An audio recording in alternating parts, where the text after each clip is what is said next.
Ekstra kulit manggis, Garcia. Sekali lagi, Garcia. Pemirsa, ratusan rumah di Ambon, Maluku terbakar. Sejumlah warga mengatakan api pertama kali muncul dari salah satu rumah. Kebakaran melanda ratusan rumah di 3 RT di Jalan Baru, Kecamatan Sirimau, Kota Ambon. Karena kondisi bangunan rumah yang berdekatan, api dengan cepat membesar dan meluas. Kawasan padat ini juga menyebabkan mobil pemadam kebakaran sulit mendekati titik api. Sesekali terdengar ledakan yang diduga berasal dari tabung gas LPG. Upaya pemadaman pun dilakukan belasan mobil pemadam kebakaran dibantu mobil water cannon polisi, dan belum diketahui pasti penyebab kebakaran, namun terjadi sesaat setelah pemadaman listrik di lokasi.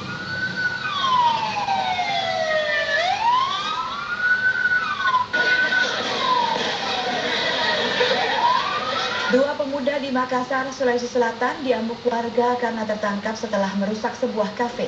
Warga yang marah memukuli pelaku pengerusakan kafe yang terletak di Jalan Boto Lempangan, Makassar. Polisi yang sedang melewati lokasi berhasil menyelamatkan korban dari amukan warga. Seorang pelaku pengerusakan lainnya kembali ditangkap warga dan polisi tidak jauh dari lokasi kafe.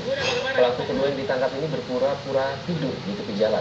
Kedua pelaku kemudian dibawa polisi ke kantor Polsek Ujung Pandang untuk menjalani pemeriksaan.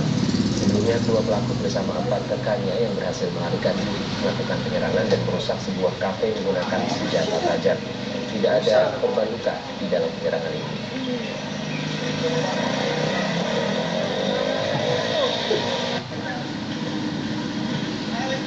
Tim dokter forensik dan identifikasi Polres Panakukang, Sulawesi Selatan membongkar makam bayi yang diduga tewas akibat perawatan di inkubator rumah sakit.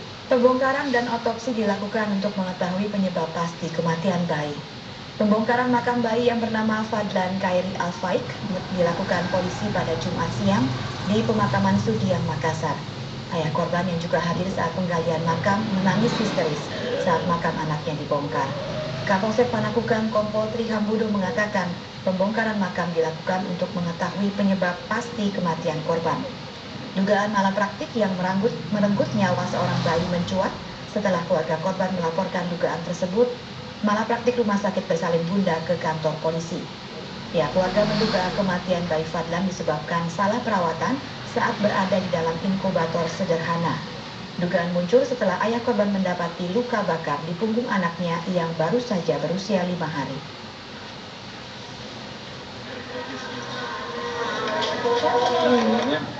Polres Dumai Riau menggagalkan pencurian 20 ton minyak mentah milik PT Chevron Pacific Indonesia serta menangkap salah seorang dari 4 anggota sindikat spesialis pembobol pipa minyak mentah. Penangkapan pelaku pencurian minyak mentah ini berawal saat tim gabungan Polres Dumai dengan petugas keamanan PT Chevron Pacific Indonesia melakukan razia rutin di sepanjang Jalan Raya Bukit Timah. Di kilometer 11, petugas melihat sebuah truk tangki terparkir dan 4 orang yang tengah berada di belakang pipa penyaluran minyak mentah milik PT Chevron. Petugas kemudian mengejar dan berhasil menangkap seorang pelaku berinisial Z. Z mengaku minyak yang mereka bawa adalah hasil curian dan mereka akan mendapatkan imbalan sebesar 2 juta rupiah setelah selesai mengisi minyak mentah ke dalam mobil truk tangki. Untuk mengembangkan penyelidikan, polisi menahan Z serta barang bukti berupa truk tangki berisi 20 ton minyak mentah. Polisi akan menjerat Z dengan pasal 363 KUHP mengenai pencurian dengan ancaman maksimal 7 tahun penjara. Polisi hingga kini masih memburu 3 pelaku lain yang telah masuk daftar pencarian orang atau DPO.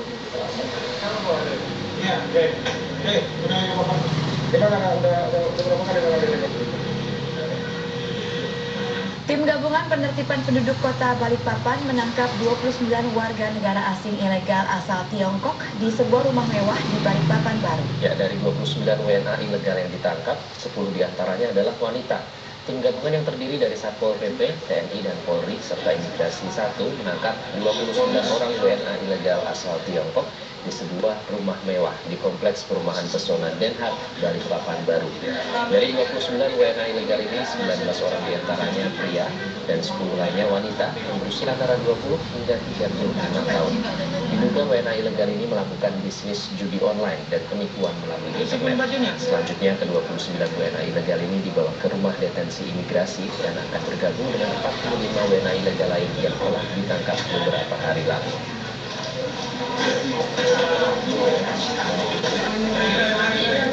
Pada baru Akibat berkurangnya pasokan BBM dari depo Pertamina di Waingapu, terjadi antrean panjang di 3 stasiun pengisian bahan bakar umum di Kabupaten Sumba Timur, Nusa Tenggara Timur. Antrian panjang kendaraan yang didominasi oleh truk ini terjadi sejak sebulan terakhir. Untuk mendapatkan BBM, warga terpaksa menunggu berhari-hari di SPBU. Bahkan ada sejumlah warga yang menitipkan kendaraan mereka di SPBU hingga pasokan BBM tiba. Hal ini terjadi karena pasokan BBM dari depo Pertamina ke setiap SPBU berkurang dari 16.000 liter per hari menjadi 8.000 liter per hari. Untuk memberikan kesempatan kepada kendaraan lain, SPBU hanya mengizinkan setiap truk mengisi 50 liter solar. Warga mengaku kecewa dan berharap pemerintah segera menormalkan pasokan BBM.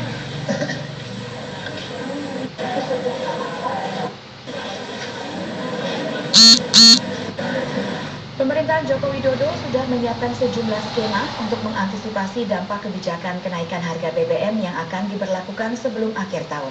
Pemerintah berencana akan mengalihkan subsidi BBM ke sejumlah program yang lebih produktif. Pemerintah mengatakan akan memberi perlindungan sosial bagi warga yang terdampak kebijakan penaikan harga BBM. Menteri Koordinator Perekonomian Sofyan Jalil menjelaskan pemberian bantuan akan melibatkan pihak perbankan untuk menjaga agar bantuan bisa digunakan sesuai tujuan yang diharapkan oleh pemerintah. Untuk transfer, sosial transfer, bantuan sosial dan lain-lain dilakukan lewat sistem perbankan. Ya. Dengan demikian bisa bansos, pertama adalah nanti akan disatukan sehingga bansos yang tersebar di berbagai kementerian bisa disatukan, kemudian transfer lewat sistem perbankan. Pemerintah melalui Menteri Keuangan Bambang Brojonegoro mengatakan ada 2 skema pemberian bantuan yang akan diberikan pasca pemberlakuan kebijakan penaikan BBM. Skema pertama, kompensasi bersifat umum, artinya kompensasi tidak sekedar pemberian uang tunai, melainkan juga pemberian bantuan spesifik sesuai dengan kebutuhan masyarakat, misalnya lewat Kartu Indonesia Pintar atau Kartu Indonesia Sehat. Skema kedua adalah pengurangan pemberian bantuan lewat pemberian uang tunai. Pemerintah rencananya masih akan terus memperbaharui data penerima bantuan sebagai bagian dari perlindungan sosial atas kebijakan penaikan harga BBM. Menteri Koordinator Pembangunan Manusia dan Kebudayaan, Puan Maharani mengatakan data penerima awal masih terus diperbaharui. Supaya Kementerian Dalam Negeri mengupdate data terakhir yang memang bisa diupdate sesuai dengan data per 20 Oktober ini. Pemerintah rencananya akan meluncurkan Kartu Indonesia Sehat dan Kartu Indonesia Pintar secara simbolik pada 3 November mendatang. Jokowi dalam sejumlah kampanyenya mengatakan subsidi BBM banyak yang salah sasaran. Lebih dari 60% subsidi BBM saat ini justru dinikmati oleh masyarakat kelas atas. Tim Liputan Metro TV. Kamar Dagang dan Industri Indonesia meminta pemerintah segera menaikkan harga BBM bersubsidi. Ya, Ketua Umum Kadin Indonesia, Suryo B. Sulisto mengatakan perekonomian Indonesia saat ini sangat parah karena beban subsidi BBM yang harus ditanggung pemerintah mencapai 1 triliun rupiah setiap harinya. Suryo bahkan mengusulkan bila perlu subsidi BBM dihapus sama sekali.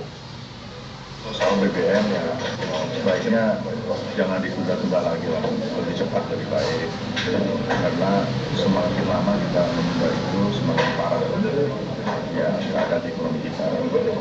Apalagi Anda katakan kita akan menghadapi pasar bebas.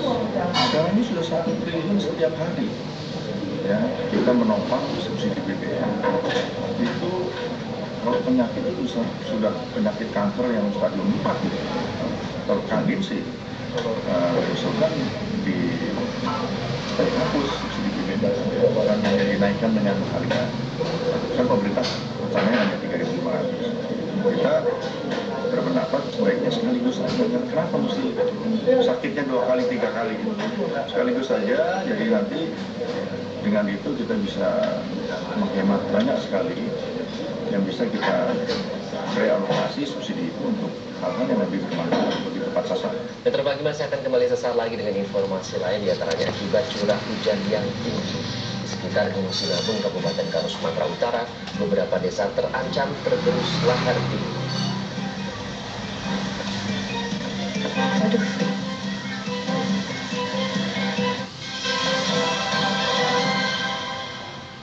Didukung oleh Ekstra Kulit Manggis Garcia. Sekali lagi, Garcia. Alam kembali membuka tabirnya. Kandungan kulit manggis memiliki manfaat yang baik bagi tubuh manusia. Ekstra kulit manggis, Garcia. Sekali lagi, Garcia.